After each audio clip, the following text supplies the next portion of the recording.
Hello, this is Michael O'Leary from Buy the Book Taxes in Norwalk, Connecticut, with another video in my series on IRS collections. Today, I'm going to speak about the tax resolution process using a tree as a metaphor. I'm going to share my screen so you could see what I'm talking about. Okay. So I call this the tax resolution tree, and it is a graphic representation of the tax resolution process. So start at the bottom. A client comes into me and they have a tax problem. That's the root of the tree. I take a small retainer to begin the investigation. I have the client sign a power of attorney form so that I can access their IRS records. I pull their transcripts and then I diagnose the tax problem. What I really want to know, I want to know several things. How much do they owe the IRS? Why do they owe the IRS? Did they have tax balances that they just never paid? Maybe they were self-employed and didn't pay estimated taxes. Maybe they didn't have enough taxes withheld from their W-2 income. Maybe their business was audited and there were additional taxes assessed against them. That's what I'm trying to figure out. How much do they owe and why do they owe? Another variable I'm trying to find out is how long does the IRS have to collect this debt? Generally speaking, the IRS has 10 years, 120 months from the time the tax is assessed until the collection statute expires, okay? So that's the diagnosis part, the investigation part of this process. How much do they owe? Why do they owe? How long does the IRS have to collect?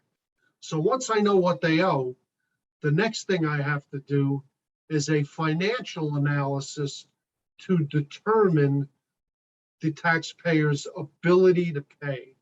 I have to gather data on their monthly income and their monthly living expenses, as well as their assets and their debts, in order to determine how much equity they have in their assets that they may be able to borrow against, and how much money is left over each month after taking into account their living expenses that can go towards the IRS. A big mistake taxpayers make is that when they owe money, they think about the option first.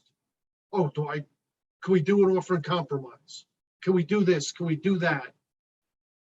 You don't jump to the answer first. That's putting the cart before the horse. The first thing you have to do is to get the data, analyze the data, and determine what the best option and what the best strategy is for the client. So that's what I do. After I've diagnosed everything, done the financial analysis to determine the taxpayer's ability to pay, then I draft an engagement letter letting the client know, here's what I think the best resolution option is for you. And they are all here at the branches at the top of the tree. It could be an installment agreement where the taxpayer can pay the debt in full. Maybe there's some hardship, and I could try and make the client not collectible.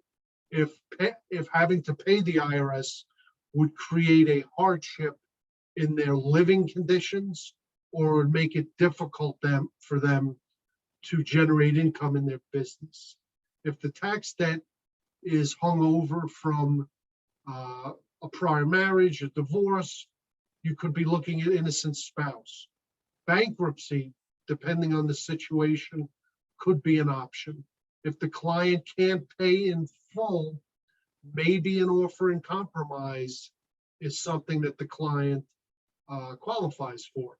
Maybe there's an opportunity to get some penalties removed, penalty abatement.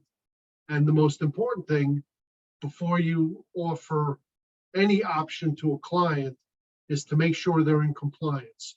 The tax returns have been filed and they're current on any estimated payments, or they're up to date on their withholdings. The key takeaway from this is, don't necessarily believe the TV commercials that you see where they say, oh, I owed, thousands and thousands of dollars and I settled for pennies on the dollar, blah, blah, blah. Each situation is unique. You need to diagnose the problem and do the financial analysis first before you choose the correct option for you. The other thing I'd say about the 800 numbers is this. Would you rather talk to somebody on an 800 number who's across the country, who you're never going to see in person? Or would you rather come to my office and I'll sit down with you and I'll do all these things right with you, face to face, right in front of you? So don't believe the TV commercials. This is how the process actually works. So if you owe the IRS money, if you have years of unfiled tax returns, here's my contact information. This is my business card. Michael O'Leary, Norwalk, Connecticut. There's my cell. There's my fax, email, and website. Here are the services I provide. Tax preparation and tax resolution, 1040s, 1041s, and the various resolution options that you saw on top of the tree. Installment payment agreements, offer and compromise, currently not collectible for hardship, innocent spouse, penalty abatement, removal of liens and levies, and if you have a business, payroll tax delinquencies. I offer CPA quality without CPA prices. So if that sounds like you, please give me a call. I can help.